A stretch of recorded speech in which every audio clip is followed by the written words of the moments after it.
Today I'm going to show you how to use the website DK Findout. This is a completely free website that you can use from home or from school, and it works on a tablet or a phone as well. So one way to get to it is to go through our Symbaloo page, and then you go to DK Findout. You can also just Google DK Findout, and you can see the website address is dkfindout.com.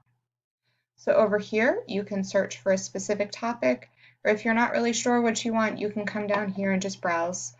So let's say I want science, and then maybe I want to learn about magnets. Unfortunately, this website will not read it to you, so you either have to read it to your student or they have to be able to read it themselves.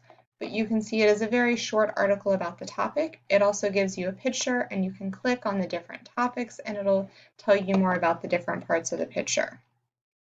If I go back to the beginning, there's a wide variety of topics in here. There's things like history. There's a lot of ancient civilizations, which are great for our third graders, things like ancient Greece. And again, a short little article, and then you can click on the different parts of the picture and it will tell you more. If I go back to the beginning, you can also go down. There's an option just to watch videos.